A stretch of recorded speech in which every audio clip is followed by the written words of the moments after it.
Thank you so much for joining me for another episode of Keeping It Real with America's Supermom. I'm excited to have Shelly Jean here with me. We are getting acquainted once again. We have recorded in the past, and now we're just kind of catching up, seeing where life has taken us with this pandemic and what we're doing right now. So I'm so excited to be here to take a few moments to spend some time with her, hear her insights and things that she has going on right now. But before we get into some great conversation, I want to yield the mic to her to introduce herself. I'm sorry, what was that, Michelle? The mic is yours to introduce yourself. I'm like, I feel like I'm like in a cloud over here for some reason. I'm trying to fix it. Oh my goodness. Well, my name's Shelly Jean. I'm from Bloomington, Minnesota. Midwestern girl. I am originally from Sioux Falls, South Dakota. I moved here 34 years ago. My youngest daughter is 37. My son is 39, and I have an older son that's 40, would be 41, but he passed away 10 years ago. And this is really how the journey began and how the story's getting started. And this is where we are today with Lachelle. Awesome. Well, first I would say a son who's 41, that just doesn't even seem possible when you look like you're just a day over 40 yourself. Okay. Aw, thank you. So, we got acquainted. It's been, I don't know, a couple of years, I think. Time just flies. Yeah. But we're here to kind of catch up because you've got new things going on. So I'm going to just kind of dive right into what is happening in your world right now. Oh my gosh, Lachelle. First of all, I want to thank you so much for asking me back and having me back on here. And I love that Clubhouse is going like crazy because I get to follow you on there and jump in your rooms and hear you speak on there. So that's really a lot of fun. And you just learn something all the time. And I think I know that Clubhouse has really been a really big contribution to all sorts of great things that have been going on lately. And so I want to share a little quick story, if I may. Yeah. So I was in a senior space is when we talked last. I was really going into the senior citizen center because I have a mom that has dementia and she's in a senior home. And I really felt that was the place I really could really excel and do well and really teach others, what to do with their loved ones. And I still believe I can do that. And however, though, it's like one of those things, like every time I'm doing something seems to just not work out. Like something changes or, it's one of those things like if God didn't give it to you, then it's not going to happen. And it just felt like that was just happening all the time. I'm like, oh, am I doing the right thing? Am I doing the right thing? And I'm thinking, well, he wouldn't let me do this if he didn't think I was doing the right thing, would he? So I was like, all these different things are going through my head. And there was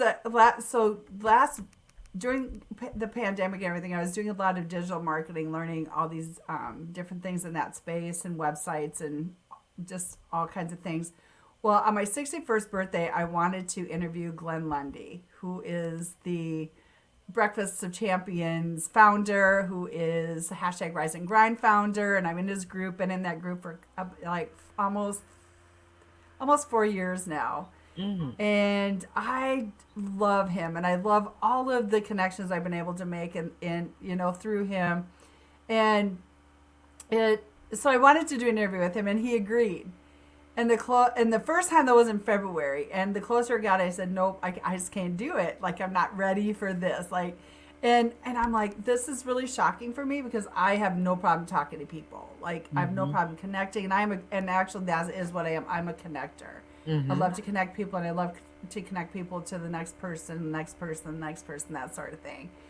And so February came and went, and so we rescheduled it for my birthday, my 61st birthday. And I thought, well, if we set it up on my birthday, my 61st birthday, then I can bring in the new year in a brand new scale and just really have a really positive impact in my life and the next year and those around me. When the closer it got, I was freaking out.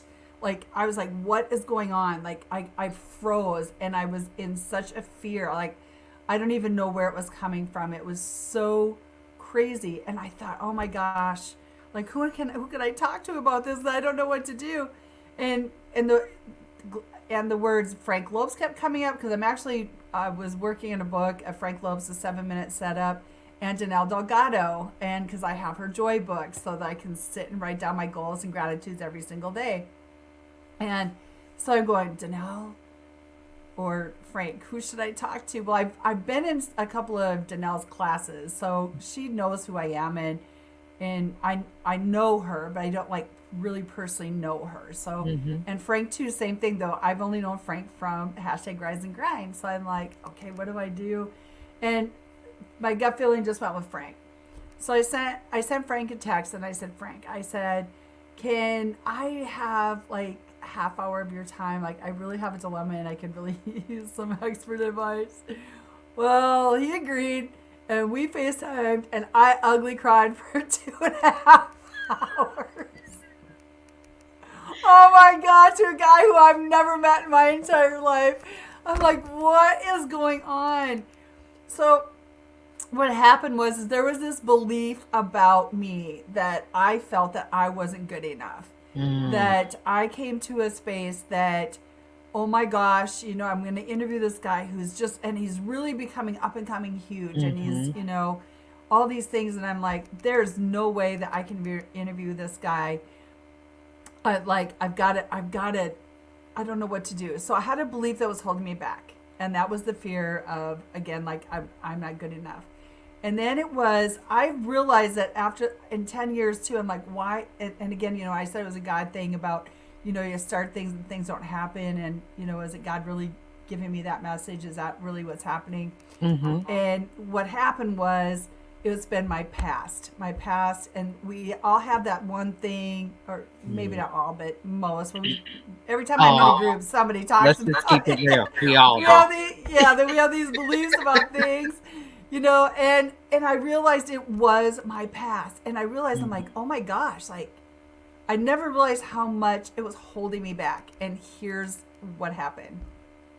So I've worked in the adult entertainment industry for 17 years. I moved from Sioux Falls, South Dakota, a naive little South Dakota girl, to Minneapolis, and I went to work I was offered a job at this super elite gentleman's club, and I took it up on the offer. And I went in for 2 weeks, and I danced topless in a gentleman's club, and I was shocked. I mean, shocked at the amount of money that I was making, and that I did make.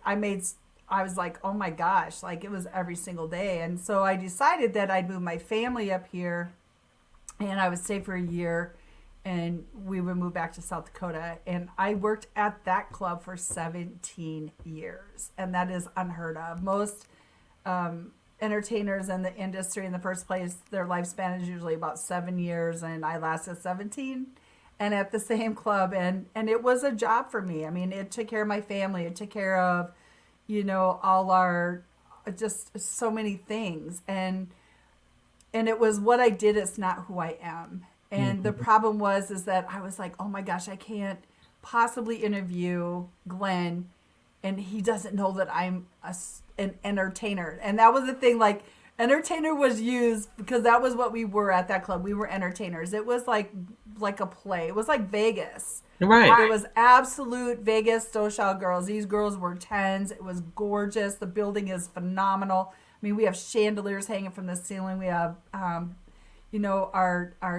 bouncers were actually not bouncers, but, if we had problems, they did, take you out the door. But everyone wore tuxedos or they wore suits. And I mean, it was a very clean elite club when I very first started there. We were solid gold at the time. And so I was like, so I realized that was the piece that's been holding me back from everything is because I was a former stripper, topless dancer, and like, who in the heck would want to talk to that? So Frank was very frank with me and he said, do you even know what Glenn did?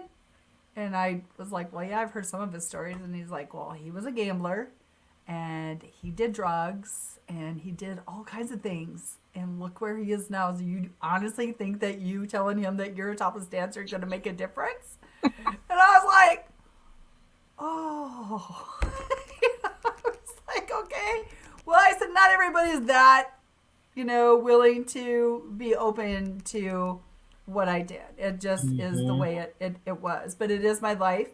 It's what I did. It's not who I am. I was in a relationship and we got married, and it was very very challenging for my husband. But he was such an amazing guy, about all of it. We just always continued, to communicate and keep things open, and so we were able to stay together for as long as we did. And there was no prostitution. There was none of these things that people think that all dancers do, and it's like that's not true.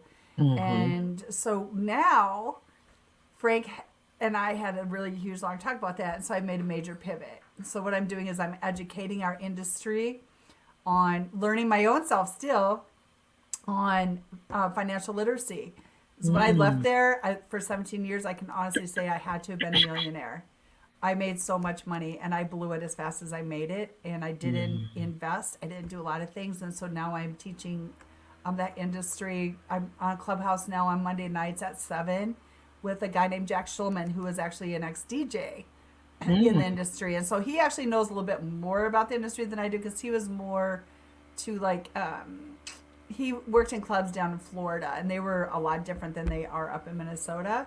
And Mhm. so his stories are just a little bit different, but he also used to go, I didn't even know about this, but he went to a lot of the adult entertainment shows every single year that was in Vegas. So he got to meet a lot of like porn stars, like all these different people. So this guy has like a huge community of people that he knows. And so we're talking to them too, and we're going to be interviewing them and hear their side of the story and what brought them, about and all these different things. So it's really made such a major shift and a major pivot, and one that you know that I feel really strongly about, that because I was in the industry for so long, that I know that I can help people.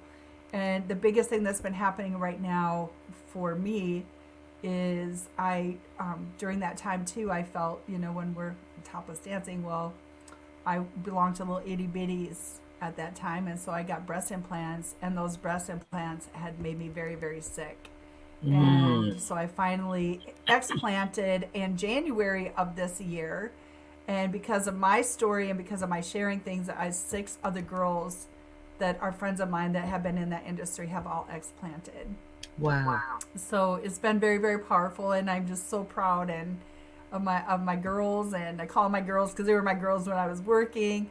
And but I did never even imagine that, you know that they would even have did anything like that. So I have girls too that are have been, private messaging me to, what do I do, thank you so much for sharing your story. I had no idea that this is what was going on with me. And so I just really am so grateful to Frank. And it all happened because of a conversation, because I was so afraid to have, to do an interview with Glenn Lundy. And everything, my whole life has just been completely transformed and completely changed because of it. And so have 6 other women's lives so far that I know of. And I know that there are others, like I said, because they're private messaging me. So That that's is what's been so going on, awesome. Michelle. Yeah, I love it, and I love how you can talk about, um, that was something you did, it's not who you are. Yes. So many people need to hear that message because, just like what you were going through, you were feeling like this path is really, something that you can't outlive. So talk to us about how you made that transition, because it may not be being a topless dancer. I mean, I had to struggle with the same thing with depression. It's like, how you calling yourself America's Supermom and you were depressed for 13 years? You were hospitalized and all these things. We can create our own story that prevents us from moving forward. So for somebody who's on that fence where they want to jump out and do something different, but they still have this story that's a part of who they are. How did you make that transition? It's been a road, and Frank calls it climbing the mountain, or being pulled up the mountain instead of being pushed up the mountain, right? So Mm. you got to reach up. You got to plug into people that know better, do better, and have been where you are. And that was one of the biggest things, even for me 10 years ago. My son had passed away, and life had like literally handed me, just a oh, sorry. That's all right. Just a really black storm. We're keeping it real, girl. Okay. A black storm. Like my biggest thing was to really, I had to, I listened to YouTube, and I like read books, and I like Tony Robbins and Jim Rohn, and like I really had to dig into different things to really get my brain to think differently and to do something differently. And then and then it was just a company too that I was introduced to. There was such a culture of people that really just kept inspiring me and just were lighting the way for me just to keep doing and being and just getting above all that is, too. So it's a matter of plugging in. And this is where Clubhouse, leading to Clubhouse too. Clubhouse is a great place too to plug into that. It's free. It's all audio, so you can listen in as long as you can, or, leave it when you can. And the thing for me though too is that once I had this talk with Frank, I was like, oh my gosh, you know what? When I was in that industry, I didn't give a crap what anybody thought. And I'm like, my biggest why was because I'm taking care of my family. I'm not on welfare. I'm not on food stamps. And I don't drink. I don't do drugs. I'm not, prostituting. I'm not doing any of that. So for me, legitimately, I was like, you know what? I was making a great amount of money, and we had nice cars. We had nice clothes. We had nice things. I was able to go to all my kids' baseball games, football games, whatever it is they wanted, I was able to take care of them. And if I was working at a regular job, for me, it wouldn't have worked. I would not have been able to do those things. And I wouldn't have been able to have the nice cars. So I've had all those things. And the thing of it is, though, is that it is such a misjudged industry. And the girls that I worked with in my club anyway, there was girls that were going to school to be nurses. There were girls that were going to school for, to become lawyers. Like there was all different kinds of professions that the girls and the guys that were making the money too, the tips that they got from us, it was really good. And from the customers was really, really great for them too. And the DJs. So such a misjudged, misunderstood industry. And yes, it has completely changed since I was in it. But when I was in it, like I said, I was like, I didn't care what you said. And I knew too that if you called me so my stage name was Tassie. So I knew that if you called me Tassie, you didn't know who I was. You had no idea. That was my work name. When I walked in, I left my family out the door. And when I left the door at work, I left my work at work. And when I went home, it was with my family. And that's just how I did things. And my family at that time was just very accepting of what I did, because they knew too that I wasn't doing anything to harm my family. I wasn't doing anything, to other than just, legitimately go to work and take care of my kids. Now, are there consequences? Absolutely. So one of the things that happened in my family anyway is I was at a baseball game, my son's baseball game. I'll never forget it. And he came up to me and he was just crying. And he's like, Mom, he goes, the boys over there are teasing me, saying that you're a prostitute. And I was like, what? And it just devastated me. And I'm like, what do you mean? And I go, do you even know what that means? And he's like, no. And so I told him what it was. And I said, you know what? I want you to do me a favor. I want you to go back over there and wait till their moms are standing there, and then say something to their dads and say, wow, how did you even know my mom was a prostitute? Did you go to where my mom works? I promise you, that will stop it. And it did. And because I was like, are you kidding me? I'm like, if you're having conversation, you think I'm a prostitute, that means you've seen me in my place of employment. So what are you doing there? Right. So don't play that with me. And that's the whole other thing too. So guys can come to the clubs and it's okay. And they're like, wow, I can't believe, or you can do that. Your wife lets you do that, or your girlfriend's. That's a whole other topic, but that's going to be some of the things that we'll be talking about on my Monday shows. And it's like, no, you don't get to come out being the hero and then call me a prostitute or call me names, like all these different things. And that's one of the things that we want to bring awareness to, because a lot of those girls were not like that. And yes, in every Mhm. single industry, I don't care what it is you do, there are just not good people. Oh, It yeah. doesn't matter. Does Mhm. not matter. But girls get the worst end of the deal. And that was one of the things that, we had talked about too, is that guys working in this industry are like heroes. Like, oh my gosh, I can't believe you work there. And like, what are those girls like? Or these guys think, or people think, too, that these guys get, to have any girl they want and this sort of thing. Mhm. I'm like, that is not what happens there. Like, Mhm. we all legitimately come to work and do our jobs and we leave. That's, and if girls do our extracurricular, yes, it happens. Guys do it, yes, it happens. But you're not going to put me in the category of calling me names and things like that when Mhm. that's not even what's happening. And, there's a lot to go on too in different clubs um, that aren't so elite with sex trafficking. That's a whole other story. Mhm. So, I mean, there's so much in this industry that we get to share and we get to talk about and we get to bring awareness to that a lot of, again, is what we did is not who we are. Because there's so Mhm. much about us on the backside. And we're somebody's mom. We're somebody's daughter. We're somebody's sister. We're somebody's aunt, cousin, best friend, or whoever. Well, we're somebody, just somebody, Mhm. So, and then, when you talked about your depression too, it there's a lot of that can happen too in our Mhm. industry, Mhm. because of the feelings, again, like I said earlier, about not being good enough. And so some of us can get sucked into this for reasons that, a lot of self-image, or, just a lot of different things. And so we're here to share about that too, and to say, hey, it's not the only thing. There's all kinds of side hustle jobs you can do.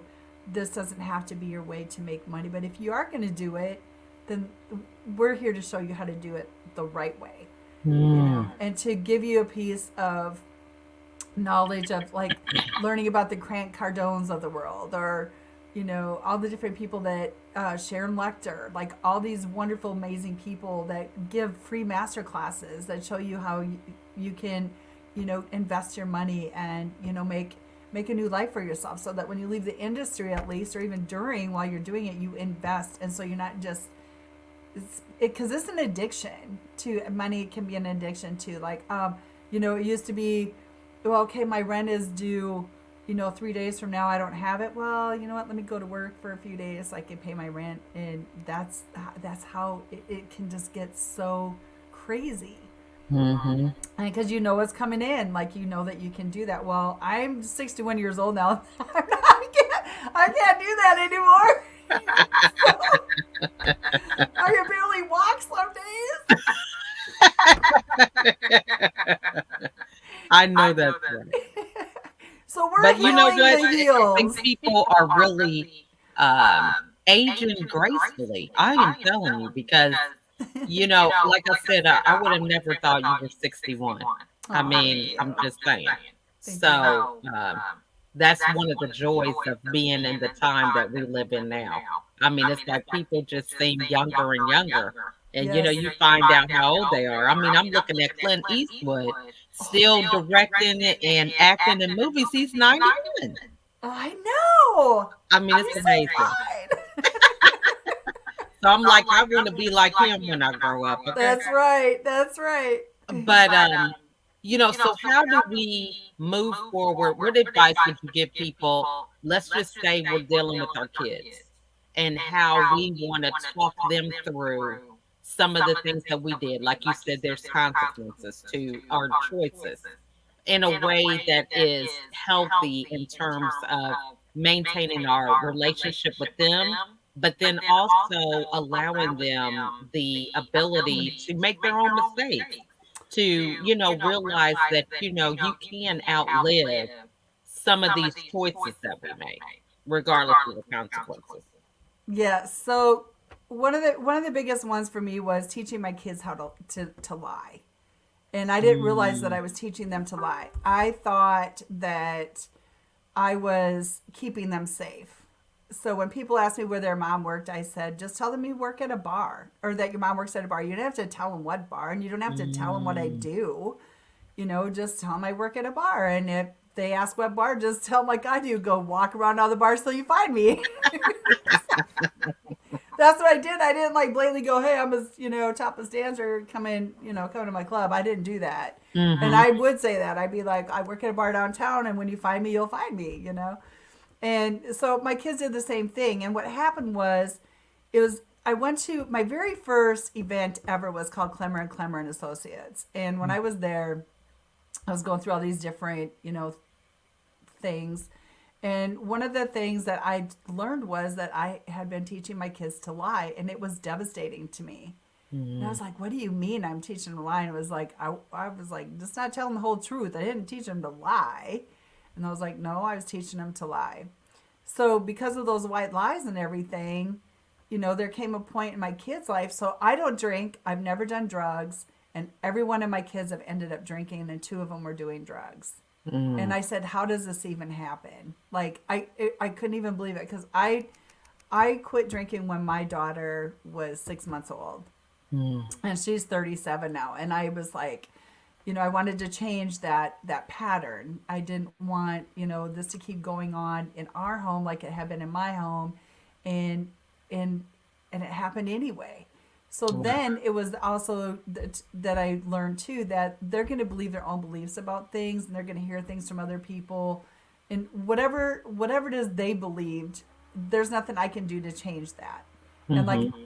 I don't even know like what deep seated rooted belief happened for them to do drugs and to drink. Mm-hmm. And but I did own my part in the part of lying, and while your mom's a stripper. Well, it didn't even dawn on me, like, could you imagine, like, oh my gosh, like, your mom's a stripper? Like, how do you even tell somebody that? And Yeah. like, how do you even talk about that? But it was such a norm in my house. Like, I didn't even think about it until they were like way older. And then I was like, oh my gosh. So, what I want to do is I want to bring awareness to people, parents, moms, dads that are in that industry, that don't think that it's okay just to be making money and doing the nice things and having nice things and all that, because there's gonna be a consequence. Mm-hmm. There will be something that will happen, not intentionally, without knowing or knowing. There's harboring a lot of um, lies. There's harboring a lot of, maybe again, because we're misjudged and we're misunderstood. So you got other families, talking about it and hearing about it. And so they express what they want. And so then they'll say it to your kids. So they actually are bullying your children. Mm-hmm. Right. So there's all kinds of things that are happening. So it's not just, so you got to ask yourself, is the money really worth it? Because in the long run, in the long grand, I mean, now my kids are really great with it. Like, they could care less. And now I'm thinking, well, here we go again. And now I'm talking about it again. Are they going to be okay with that? And they both are great with it. And I think, well, what about my grandkids? I'm like, well, I can't hide it from my grandkids either.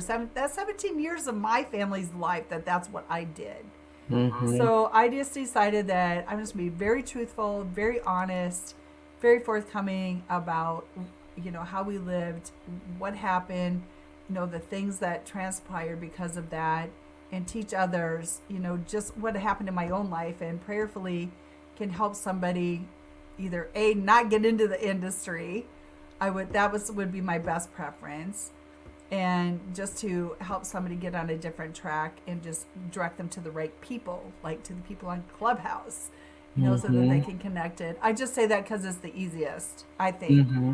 because it's every day, it's all day, it's open to everyone, and it's a free app. Why not? Right? Yeah. Yeah. So just get yourself connected and learn about other things and other people, because and that was the thing too, is I just didn't know what I didn't know either. Right. And I'm still learning. I'm 61 and I'm still learning. So Uh, the things I didn't know, and I love that, and that's why I want to teach other people. so, what is it that you do now as a daily routine to help you overcome some of that old mindset about not feeling worthy or whatever that is? Because I think a lot of people, like I said, everybody has a different story, but we kind of have the same root problem. We feel like we're not worthy, or we're afraid of rejection, or what is somebody going to think if they know X. So, what are some things that you do daily that you could help the listeners to begin to incorporate in their daily routine to help them? So for me again, um, I'll show you. Well, it's upstairs, I guess. So being in Glenn's group, Glenn has a beautiful journal. Every single morning, I sit and write down my gratefuls, my gratitudes, first thing. And people say, well, and I've heard it because I've done it myself years ago when I very first started. I'm like, I could think of a few things. And then, but now it's like all day long, I can think of something I'm grateful for all day long. And gratitude really does change everything. And then writing a vivid vision letter, writing a vision about what it is you want for your future. What do you want for your family? You know, how do you feel about that? You know, what kinds of things do you like? Where do you want to go? Do you want to travel? What kind of house do you want? And Frank Loeb's book, The 7-Minute Setup, is a super simple, easy book. It was probably, not even probably, Frank Loeb's book was the easiest book for me to really just get in full on engaged and really write down my goals and really have a step by step and do it so that I could do it in small increments so I'm not so overwhelmed. Because that's been kind of my challenge before too. It was so overwhelming because there's just a lot of information coming at me. And Frank just kept it super, super simple for me. So between him and Glenn and Danelle Delgado, I'm like, I can't even not do any of that at least during the day. Because if I do, I feel super guilty. I'm like, That is awesome. you know, I'm like, Hey, it's good to I'm find like, something that works. yep, yes, exactly. That's awesome. Now, so tell everybody about your show. How do we follow along? That type of thing. Thank you. So yes, Monday nights on Clubhouse at 7 Central. It's called Healing the Heels, and it's in either Healing the Heels or either or title. I have it's who we are. It's what we did is not who we are, and then it's Shelly Jean. You can find me right away. All of my social is either it's Shelly Jean or Shelly Jean. I switched everything, and then with Jack Schulman. So both of us are the host and co-host for that show. And that's what we're doing. And I'm working on a website right now too at Healing the Heels. And we'll have that up and running hopefully within the next couple weeks. So that's where we're at. Well, I'm so glad we got a chance to get connected. This has been such an inspiring story. Oh, thank you so much, Lachelle. Hey, I love it. I'm all about empowering women. So often we all struggling with the same thing. And when people say, wow, she did that, she overcame it, and the things that she's doing now, if she can do it, I can do it. That's what really gives us the fuel that we need to keep being a better version of ourselves. Absolutely. I absolutely agree. Yes. So what parting words would you like to leave with everybody today?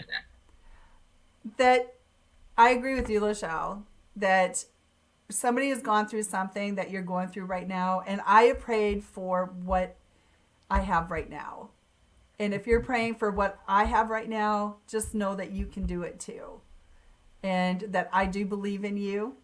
And I am very, very proud of you for even acknowledging that you have something going on in your life right now. And you can feel free to reach out to me. You can feel free to reach out to Lachelle or anybody that you feel close to or that you feel that can help you. And we're here for you. That's what I have. Love that. Well, I am so honored that you chose to share your story with us today. It is just always a pleasure to have a conversation with you and to know that you're somebody that I can definitely call on for, conversations that are real. Okay.